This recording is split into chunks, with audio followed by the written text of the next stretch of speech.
Assalamu alaikum. My name is Tahsinur Rahman, and I will be explaining the body and the shape of our robot for the project of object recognition.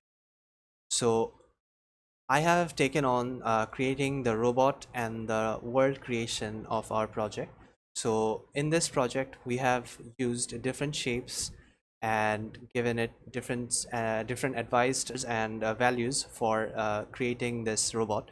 So first of all, if I go to the children, we can see that we have used multiple nodes for creating the robot.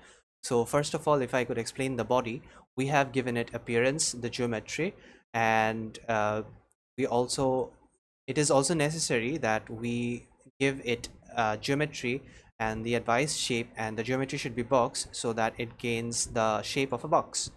And for the appearance, we could set our color as per to our choice so that we can make it as good looking as possible. Then if we go to the hinge joint is basically the four of our wheels which we have attached to the robot.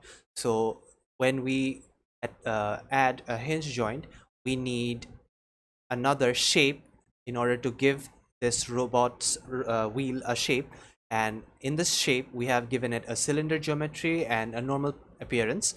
Also, after adding the children part, we had to give it a bounding object which actually refers to collision and physics so that it can normally move around as it would in real life.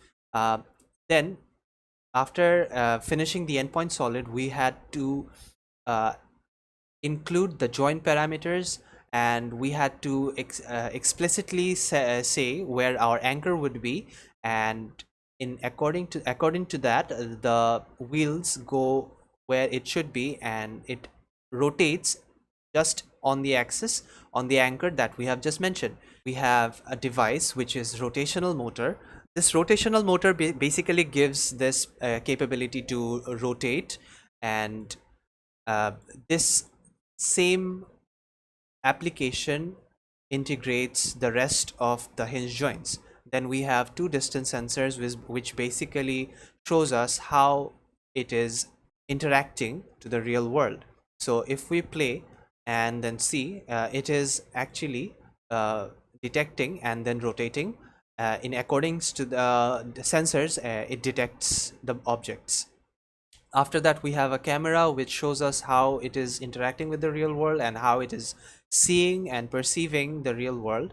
So if we see a ball over here, the robot is seeing the same object. And finally, the GPS allows us to know where the robot is at real time, and according to that, it is calculating and changing its position. So that is all for the robot. And also a necessary thing to mention that the robot itself needs a bounding object and a physics. If we do not include these two, then the robot after the simulation runs will just fall off of the real world. The rest of our project will be explained by the rest of my teammates. Thank you.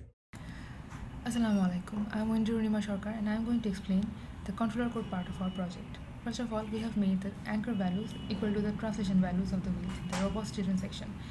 Because anchor values define the axis of rotation and they should be equal to the translation values.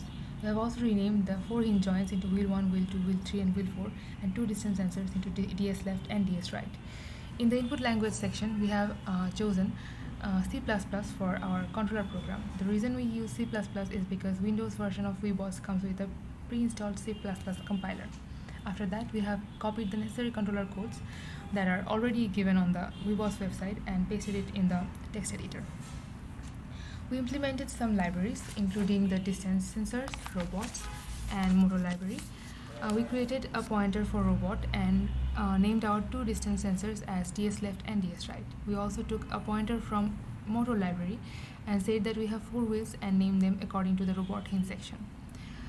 We also imported a camera library and created a pointer and connected the pointer with our robot by indicating a pointer called getCamera. We have defined the time step as 64 milliseconds so that after every 64 milliseconds the system gets an update from the sensors. That was all from me. The rest of the project will be explained by my other group members. Thank you. Assalamu alaikum. I'm Araf Abdullah Chaudhary and I'll be talking about the object recognition part. We added a camera by adding the camera module on the solid object and by clicking the plus sign, which is here, and adding the base node and added the camera. The camera will show where the robot is going and which we will see in the top left panel, which is here. And since we use the obstacle and of avoidance, the robot will move to other direction and recognize the object. How we recognize these certain objects are, we go to robot, we go to children, and we find the recognition null option,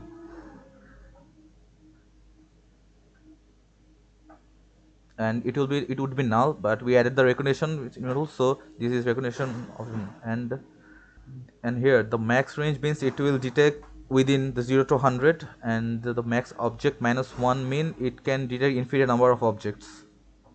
Oculus means it will detect the object behind the objects which is in front of the robot.